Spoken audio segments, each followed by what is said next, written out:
What's going on, guys? Andrew Piluk Hockey here, back again with another video. Wasn't expecting to make a video on this topic, of course, because I can't predict the future, but it was about time. No, I'm just kidding. It's very, very quick. Jason Spezza re-signs with the Toronto Maple Leafs to a one-year deal to the league minimum of $750,000. That would mean, I believe it's the third year in a row that he's signed to league min to stay with the Toronto Maple Leafs. It was inevitable. At this point, it was just us waiting for the notification to pop up on our phones. If you do follow the Maple Leafs on Twitter and you have all the notifications on, like myself, and the Elliot Friedman ones and the Chris Johnston ones, we're a little psycho. Let's be real here. Toronto Maple Leaf fans, we're a little bit psychotic. We have to just agree with that. But if you are new to this channel, before we get any deeper, because I'm not just going to be talking about the base of the contract, we're going to go a little further. Make sure to subscribe. Liking this video and subscribing does help a lot. I'd greatly appreciate it if you do like the video. If you don't, no problem. You can dislike and go watch other channels or other videos. That's okay. At least you're letting me know that you don't like the content, so I can improve myself. But liking and subscribing if you do like the video, and commenting really helps. But let's waste no more time. Let's just get right into it here.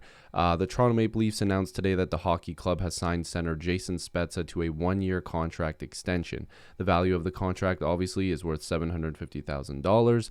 And then there's some stats here that we'll get into. But the one thing I want to look at here is the fact that Jason Spezza is 30 points away from 1,000 career NHL points. So you have to look at his numbers from last year, and he had 30 points last year in 54 games played.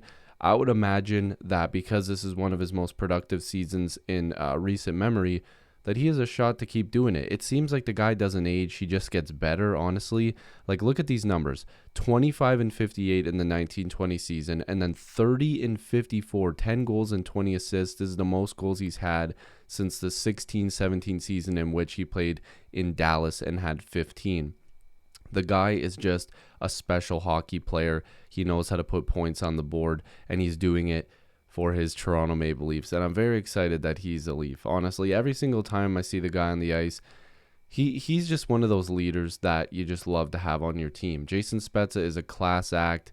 Can't believe Babcock didn't try. He sat him in his first game as a Leaf. I'll still never get over that. But you know, to say that he'll get 30 points this year, I think it's money in the bank. I think the guy, if it's not, over 10 goals, he's going to get those assists to back it up. He's just productive. He's a very productive player, and I really do hope he gets to 1,000 points. And if not, I'm sure the Leafs will just bring him back, so that way he has another crack at it come next season.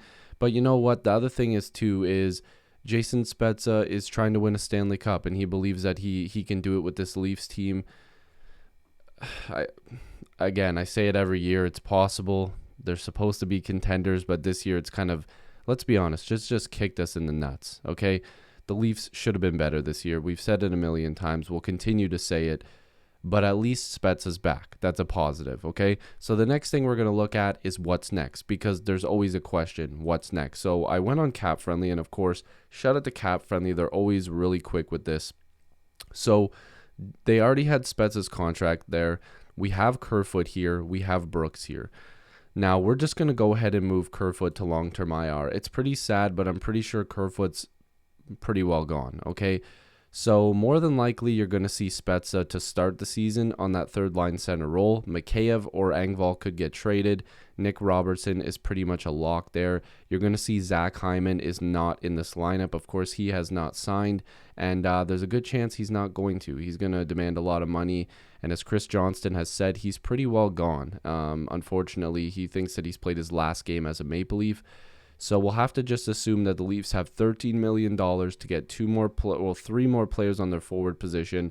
And on the blue line, I've brought up Timothy Liljegren. He is ready, guys. Timothy Liljegren is ready to be in the NHL. The guy can kill penalties. He's good offensively. He can move the puck. He takes on a ton of minutes with the Marlies. He will have a very nice jump to the NHL. I'm so sure of it. If you invest in hockey cards, you should buy a few extra Timothy Liljegren Young Guns when they come out, if they're not already out. I'm not too hip on the newest Young Guns, I'll be honest with you guys. But Rasmus Sandin more than likely is a regular. Are we going to see Morgan Riley playing with TJ Brody this year? Is he going to get traded? That would give the Leafs obviously an additional $5 million. but they also need a backup goaltender. There's a lot of what's next here, but at least you have Jason Spezza, and honestly, I'm not too worried about these 4 centers, especially if you possibly re-sign a guy like Foligno, who might be able to play center or wing any given night if he does want to stick around. There has been some rumors that he might want to stick around if he's healthy to a cheaper contract, which I wouldn't say no to for sure.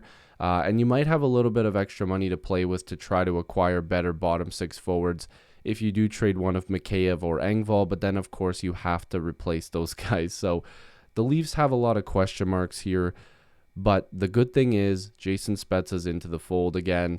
We kind of expected it, but let me know what you guys think. It's a league min contract, so I'm sure everybody's okay with it. Everybody loves Jason Spezza. Do you believe he'll play in the 3rd line? Do you think he'll play in the 4th line?